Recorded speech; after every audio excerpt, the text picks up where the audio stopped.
So you're on a date and the date's about to end. You're walking this girl to her front doorstep. She's jiggling her keys. You're wondering to yourself, I want to kiss her. How do I get her to kiss me? How do I make the move? It's kind of awkward. Do I just go for it? If you're feeling this way at the end of a date with a girl, then just know your whole strategy for getting a kiss is completely ass backwards. And so that's why in this video, I want to teach you a 3-step formula that's going to help you get kisses on dates more naturally and in ways that make her actually want to start initiating the kiss to you too. And it's called the S.T.M formula. And the first part stands for slow it down. If you've been following raw dating advice for a while, then you already know that you have to be building up tension in your interactions with girls. And the only reason that you're at the end of the date wondering, how do I make this big gesture that feels kind of forced? It's because there's zero tension in your interaction.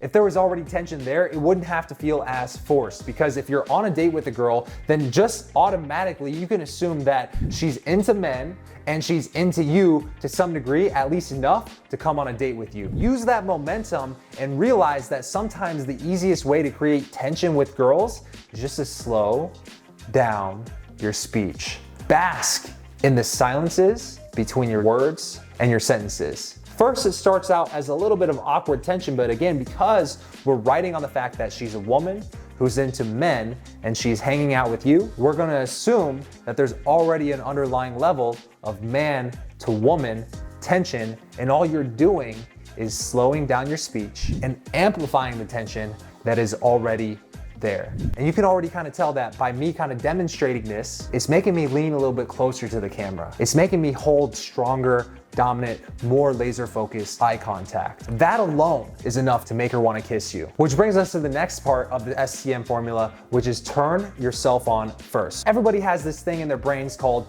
mirror neurons. It's a type of nerve cell in your brain where the only purpose of it is to give you empathy, to feel the emotions of others around you. Something about your sub-communications will change the moment you're already slowing things down, you're lowering your tonality, you're holding that eye contact, and now you're turned on in the moment. That emotion is going to be contagious, but because it's not something you outright said, she might feel like, oh shit, I actually have chemistry with this guy. I kind of want to kiss him. And now that there's already tension in the interaction, you've amplified the tension, you've slowed it down, and now you've turned yourself on first, and it's causing her to now get turned on in the moment. All you have to do is step 3, the money move. And the money move, I actually teach in my book, 107 Proven Ways to Get the Girl, because it's an escalation move that works every single time like money.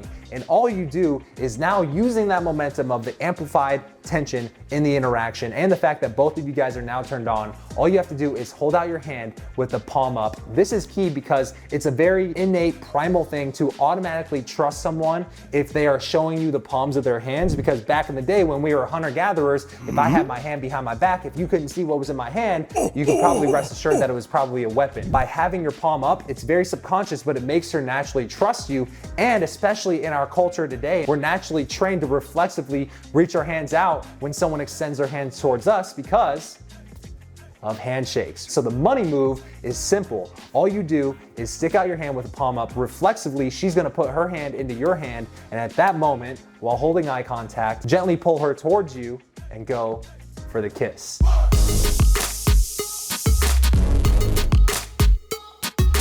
Now, as you can see, this is something that you're building throughout the date. You're slowly ramping up the tension. You don't go right on to full eye contact, slowing it down, and I'm fucking turned on right now, right? But you start the date. Maybe you give her a hug to start, so you broke the touch barrier right away. As the date goes on, you tease her, you playfully challenge her, you do a lot of the things that we already teach on this channel and in my book. But once you guys are kind of settled into the date, or as the date kind of starts getting rolling and as the conversation starts to get rolling, there's moments and little pockets in there where you're spicing the S.T.M formula in throughout. So you're slowing down your speech, you're holding that eye contact, you bask in whatever awkward silences may or may not appear in the conversation. And when they do, you kind of hold that eye contact, you turn yourself on, you can continue to carry the conversation on, act like there was a little bit of tension and use it as a spice in the dish or as a common theme. But what you'll find is as time goes on, because you're using the S.T.M formula, that tension naturally rises and rises and rises over time to where by the end of the date, rather than having it feel like something that's forced, she's practically begging you to kiss her. And using the money move, that kiss will probably have already happened in the middle of the date. And if it doesn't turn into a big makeout, you just go for the cheek like a confident man, like that's exactly what you're going for, and you're not affected that she turned her cheek. You just playfully persist throughout the night, constantly relying back on the S.T.M formula. So hopefully this helped shed some light on how to ramp up tension in your interactions with girls and how to naturally get her to want to kiss you as the date progresses on throughout the night. So question of the day, let me know in the comments below, when's a time where you feel like the S.T.M formula could have been very useful for you in the past? Have you had those awkward moments? I'm definitely curious to hear some of your guys' experience, and also if you've ever used the S.T.M formula knowingly or unknowingly and how it worked out for you in the past. And if you don't already have my book, 107 Proven Ways to Get the Girl, I highly recommend you grab this book right now because it's gonna give you 107 different ways to attract women. And oh yeah, by the way, it's currently free. It's at howtogetthegirlnow.com. And oh, by the way, if you already have this book and you've been loving the results you got from it, we actually have an upcoming in-person boot camp. If you've been wanting to work with me and get my feedback and coaching in person, and you've seen the documentary and you already know how amazing these boot camps are, our next boot camp is coming up in a few months. Check out the link in the first comment below this video to see more information about the boot camp and grab one of these last spots before we sell out. All right, man, see you in the next video. Peace out.